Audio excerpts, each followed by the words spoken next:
The movie opens with a chilling heist that turns deadly. Two security guards transporting cash in an armored truck are stopped by what seems to be a construction crew. But as soon as the truck halts, the workers reveal their true intention,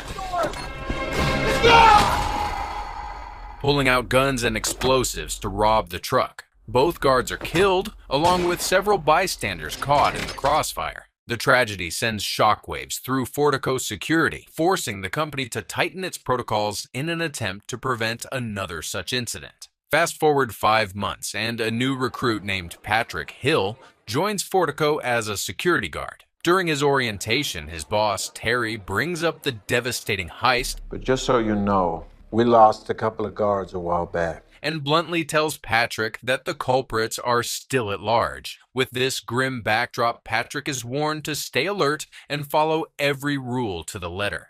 Patrick, quickly nicknamed H, starts his training under the guidance of a seasoned guard called Bullet. I'm gonna call you H, if that's okay.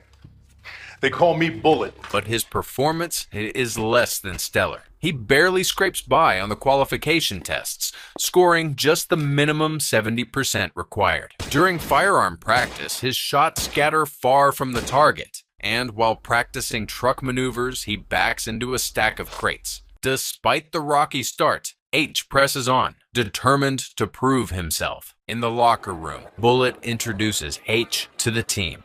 The group immediately sizes him up, and it's clear he's the new kid on the block. Sweet Boy, a brash and sharp-tongued guard, doesn't take kindly to H's humor and starts a verbal sparring match. He looks like he could handle a cock. Yeah, small hands. Makes me very popular. You look good. Meanwhile, Dana, the sole female guard on the team, seems intrigued by the quiet newcomer. The rest of the crew, including Sticky John, who is bitter about H taking his spot, greet him with thinly veiled sarcasm. On his first shift, H rides along with Bullet and Sweet Boy as they make routine cash pickups. Before they hit the road, Bullet sets the tone, warning H that in this job they're predators, not prey. Do you have any idea how dangerous this job can be? Some idea, yeah. No, you have no idea. During the drive, Sweet Boy gets chatty, sharing a grim twist of fate. He reveals that he was originally scheduled to be driving the truck attacked 5 months ago, but had called in sick that day. His alibi? He was staying at his mother's house, a fact that saved him from both suspicion and the deadly ambush. Sick. All holes. The first collection goes without a hitch. Back at the depot, H gets a glimpse of the high-security setup. Heavy gates, metal detectors, and a sharp-eyed Sticky John guarding the entrance. At the end of the day, the guards remove their ID badges and place them on a board, a subtle yet important routine. The team heads out to a local bar to unwind, and Bullet invites H to join. Before leaving, H lingers for a moment, discreetly inspecting the ID badges of his new colleagues. At the bar, the team relaxes over drinks and a game of pool, but the mood sours when the guards prod Sticky John to pick a fight with H, blaming him for taking his job. H handles the confrontation with calm precision, effortlessly putting Sticky John in his place. To everyone's surprise, he then hands John some cash, telling him to buy himself a drink and cool off. Embarrassed but unwilling to escalate further, Sticky John slinks away. Bullet watches the exchange, amused, and sarcastically dubs H a social wizard. Things take a dramatic turn during one of their next shifts. Bullet steps out to retrieve a small $10,000 pickup, but doesn't return. Sweet Boy's attempts to contact him over the radio are met with silence. Bullet, unless you found some beautiful blue-eyed Latino boy, you should be back by now. Until a chilling voice crackles through the line. Robbers have taken Bullet hostage. If you want to see your girlfriend again, you'll do exactly as I say. Sweet Boy panics, urging H to drive back to the depot. I have to call this. No. They don't want his 10 grand. They don't want his 10 grand. The money's in the truck. We have $2.5 million in here. If we take it away. Rationalizing that the robbers will release Bullet since the money isn't worth killing over. But H stands his ground, firmly declaring that they're not leaving without their colleague. His quiet confidence convinces Sweet Boy to stay, and they follow the robbers' instructions. The truck is directed to a desolate area. When they arrive, a masked robber steps out of a vehicle, dragging Bullet with a gun pressed against his head. Another robber barks orders for H and Sweet Boy to throw the cash into the trunk. The boy panics, warning H that the robbers will kill them all if he doesn't follow their orders. Ignoring him, H calmly heads to the back of the truck and begins throwing the bags of money out one by one. However, he deliberately tosses one bag off to the side onto the ground. One of the robbers, noticing this, sternly warns H not to try any tricks. Now listen up, boy. I said throw the money in the flatbed. Meanwhile, the boy continues to plead with H to comply, growing more frantic with each passing second. As one of the robbers steps out to retrieve the misplaced bag, H seizes the moment. With precision and speed, he shoots the robber, quickly followed by the one holding Bullet. A fierce shootout ensues with the remaining attackers. Despite their efforts, one robber manages to escape. Determined to pursue him, H leaves Bullet and the boy behind and follows the fleeing man into an abandoned warehouse. Inside, H corners the robber in no time. He demands to know who sent him, but instead of answering, the robber hurls insults taunting him. Remaining unfazed, H knocks the man out cold. Shortly after, Bullet and the boy catch up to him. With a mix of sarcasm and calm, H asks the boy if he's still feeling confident, subtly mocking his earlier bravado about handling robbers. Bullet and the boy, still reeling from the chaos, barely manage a response. H turns his attention to the masked bodies of the dead robbers. He removes their masks one by one, hoping to find someone he recognizes, but none of them are the person he's been seeking. Later, 2 FBI agents arrive on the scene to investigate. They interrogate H about his remarkable accuracy during the shootout, pointing out the stark contrast with his unimpressive shooting test results on record. H coolly explains that adrenaline and a life-or-death situation sharpened his focus, allowing him to act with precision. The agents show him surveillance footage of a man shooting 3 victims during a previous heist and ask if he recognizes anyone. H studies the pixelated image but denies knowing the person. In private, the agents report back to their superior FBI agent King, disclosing their suspicion that H might be the man they've been tracking for 25 years. King dismisses their concerns, remarking that H is just a painter who can draw whatever he needs to cover his tracks. He orders his team to steer clear of H, suggesting they leave him alone. After the violent encounter, Terry recommends that H take a month off from field duty and attend mandatory psychoanalysis sessions as required by company protocol. However, the Fordico boss sees things differently. Believing that H's actions are good for the company's reputation, he decides to promote him instead.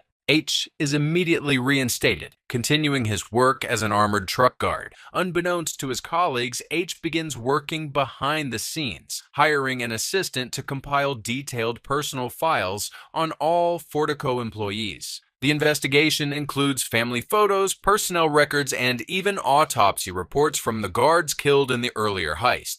3 months later, H and Bullet are on a routine collection run when their truck is ambushed by another gang of armed robbers. The attackers douse the truck's windows and mirrors with black paint, obstructing visibility. Bullet quickly radios a red code alert, but the robbers escalate their assault, using tools to force the guards out of the truck. Bullet collapses to the ground, coughing from the chaos while H steps out calmly. As the robbers confront him and demand he lie down, something unexpected happens. The moment they see H's face, they immediately retreat, abandoning the heist altogether. Back at Fortico, Terry is baffled by the robbers' reaction and marvels at H's repeated ability to handle intense situations. The boss, maintaining his mysterious composure, simply instructs Terry to keep spotlighting their best guy. Bullet, however, privately confides to a colleague about H's ominous presence, cryptically referring to him as a dark spirit. Meanwhile, H's personal life takes an unexpected turn when Dana finally confesses her feelings for him. The two spend the night together at her place, their connection deepening amid the ongoing chaos surrounding his work and mission. In the dead of night, H confronts Dana at gunpoint, his demeanor cold and calculated. He demands answers about the hidden money he found in her possession, suspecting she might be working as a courier or involved in something larger. Dana, visibly shaken, denies any connections to organized schemes, insisting that she simply stole the money during one of her assignments. H remains skeptical and reveals that he has extensive knowledge of her contacts, including her family, warning her not to hold back any details. The tension between them is palpable as Dana pleads her innocence. The narrative then shifts to 5 months earlier, painting a starkly different picture of H's life. He spends a peaceful day with his son Dougie, savoring a rare moment of normalcy. The tranquility is disrupted when Mike, one of H's associates, and unbeknownst to Dougie, a participant in a recent heist, calls with an urgent request. Mike explains that their plan has hit a snag, and one of their usual crew members can't make it to a critical location near H's position. The task seems simple. Observe a Fortico truck as it leaves the gates and report whether it turns left or right. Reluctant to involve himself, H eventually agrees. On the way to the location, he notices a food truck parked near the gate and seizes the opportunity to disguise his true intentions. Claiming hunger, he parks the car and instructs Dougie to stay inside while he grabs some burritos. Give 2 minutes, okay? Keep the doors locked. Don't go anywhere. From the food truck, H watches the Fortico vehicle turn right and relays the information to Mike. Tragically, just down the road, a different group of robbers disguised as construction workers ambushes the Fortico truck. Unknowingly, the robbery unfolds mere meters from where H has parked. One of the robbers, growing suspicious, spots Dougie in the car and orders him to get out. Panicked, Dougie calls for his father, but H, still distracted on the phone with Mike, doesn't hear him. Dougie obeys the robber's commands, stepping out and lying face down on the ground. But in a devastating twist, he turns his head at the worst moment, catching a glimpse of the robber removing their mask. The sight seals his fate. Without hesitation, the robber kills the guards, and moments later, Dougie, H, finally realizing what's happening, races back to his car, arriving just in time to see his son's murder. Enraged and desperate, he charges toward the robber, but is shot down before he can act. When H regains consciousness 3 weeks later, he finds himself in a hospital bed, physically wounded and emotionally shattered. The crushing news of Dougie's death is relayed to him, and his grief is compounded by Dougie's mother, who blames him for their son's death. Her accusations cut deep as she calls him cold-hearted, accusing him of failing to protect their child. Haunted by guilt and consumed by vengeance, H turns to his longtime friend, FBI agent King, for help identifying the robbers. King, limited in his resources, provides H with a list of known criminals to investigate. Determined to find justice, H, along with Mike and their crew, launches a brutal campaign, hunting down and eliminating suspects across the city's criminal underworld. Despite their relentless efforts and a trail of bodies left behind, the real killer remains elusive. Realizing that their current methods aren't working, Mike proposes a change in strategy. H agrees and announces his temporary return to London. Before leaving, he instructs his assistant to create a false identity for him under the name Patrick Hill, complete with an impeccable yet fabricated security background. Armed with this new persona, H secures a position at Fortico Security, embedding himself within the company to uncover leads and track down the true culprits. In a parallel storyline set months earlier, 6 war veterans, disillusioned and struggling with financial hardships, come together under the leadership of their former sergeant, Jackson. United by a shared sense of frustration and desperation, they devise a plan to target wealthy Middle Eastern residents. Persuaded by Jan, one of the more ambitious members, the group embarks on a series of robberies, initially stealing a few $100,000. But as the money flows in, their ambitions grow larger. While Jackson maintains authority over the group, Jan begins to see himself as an equal, or perhaps something more. Frustrated with the many intermediaries needed to convert stolen goods into cash, Jackson and his crew decide to simplify their operations by targeting armored trucks directly. This strategy requires only one insider, allowing the stolen money to be split into 7 shares. With their heists now yielding millions, Jackson cautions the group to maintain a low profile, no sudden resignations from their day jobs or flashy purchases. However, Jan, the most reckless member of the group, consistently ignores Jackson's advice, indulging in behavior that could easily draw unwanted attention. During Jackson's birthday celebration, the crew agrees to plan one final lucrative heist, robbing a Fortico truck carrying a substantial payload. They prepare meticulously, disguising themselves as construction workers to avoid suspicion. On the day of the robbery, the crew takes their positions, unaware that H has parked his car nearby, with his son, Dougie, inside. Initially, Jackson sees no issue with the parked car, instructing his men to keep an eye on it.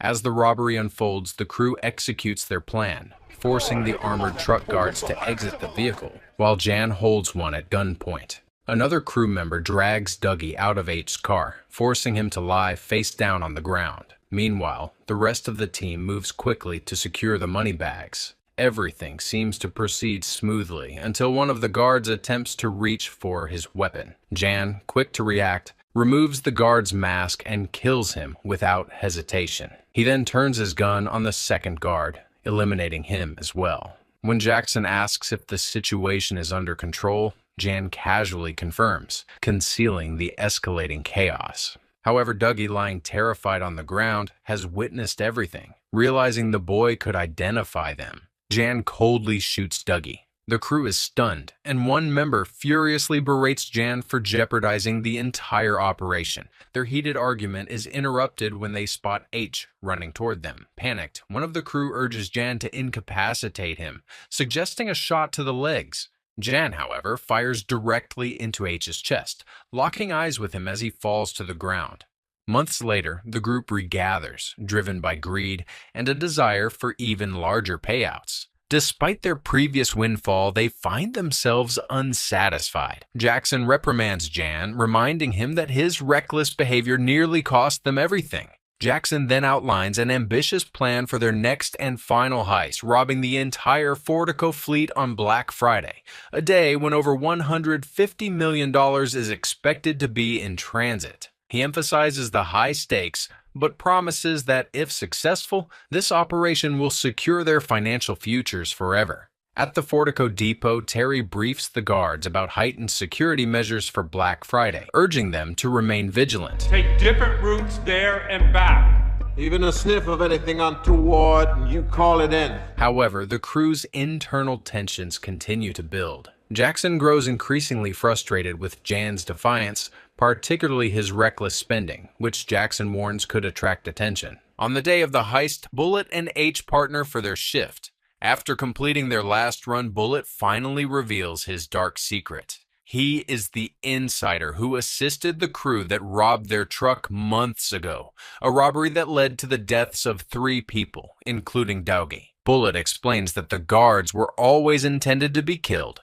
but the child's death was an unfortunate and unintended consequence. To H's shock, Bullet further admits to disarming him, removing the bullets from his gun. He warns H that the crew plans to rob the depot that day and advises him to remain calm and cooperative if he wants to survive.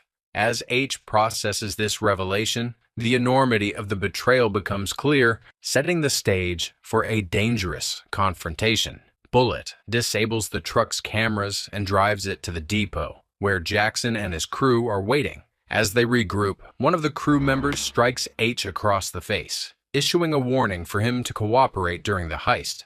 Jan and 3 other veterans board the armored truck, while Jackson and another crew member follow closely in their car. When the truck arrives at the depot and the gates open, chaos ensues. The armed robbers emerge, quickly taking control of the parking area and capturing Terry the boy and H, even Bullet, despite being their insider, is theatrically taken hostage to maintain appearances. Meanwhile, Dana walks toward another truck to get a signature from Stewart, one of the guards. Unaware of the unfolding heist, Stewart distracts her with a funny video.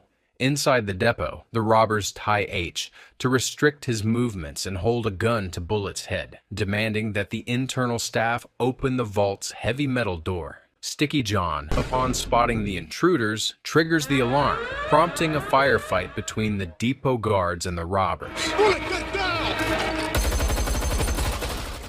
Amid the chaos, one of the robbers plants explosives on the metal door. The crew exchanges heavy fire with the guards, sustaining minimal injuries thanks to their ballistic vests. However, one of the robbers is critically wounded.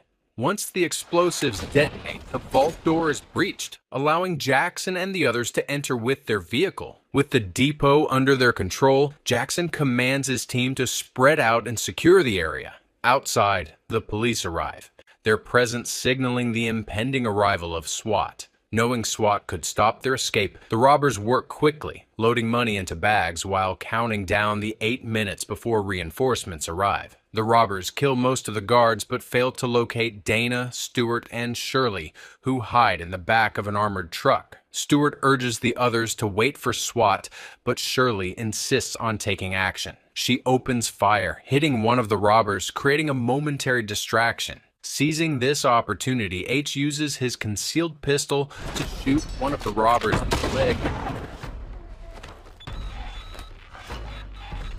frees himself with a hidden knife. H quickly unties Terry and the boy.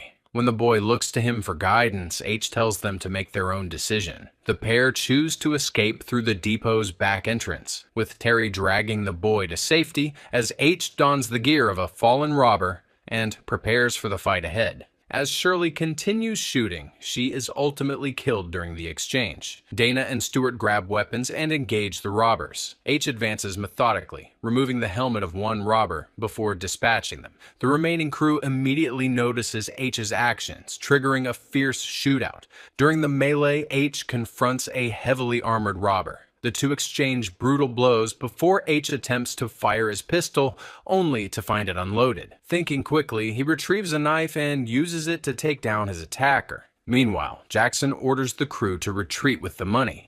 Bullet reaches Dana and Stewart, feigning loyalty and asking for a weapon. Trusting him, Stewart hands over a gun, but Bullet ruthlessly turns on them, killing both Stewart and Dana without hesitation. Elsewhere, H eliminates 2 more robbers before Bullet ambushes him, shooting him and leaving him injured. Bullet's cruelty continues as he turns his attention to the boy, calling out to him before coldly shooting him as well. By the time the dust settles, only Jackson, Jan, and Bullet remain alive from the crew. They move swiftly to execute the final stage of their plan, entering the building's garage to evade the arriving police forces.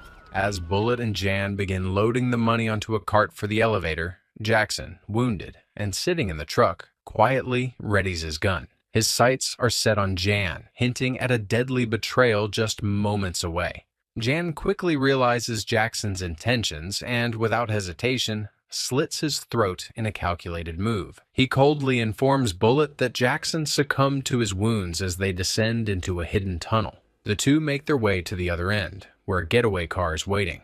As they load the money into the car, the tension between them becomes palpable. Bullet, aware of Jan's ruthless nature, contemplates betraying him, just as Jackson had attempted. However, his hesitation proves fatal. Jan notices Bullet's intent, pulls his gun without hesitation, and shoots him. With Bullet dead, Jan takes all the money and drives off, leaving no loose ends. Later, Jan relaxes in his apartment, savoring a drink and basking in the success of his escape. His moment of triumph is interrupted by the sound of a phone ringing. Confused, he follows the noise and discovers a phone hidden inside one of the money bags. Before he can make sense of it, he notices a figure emerging from the shadows.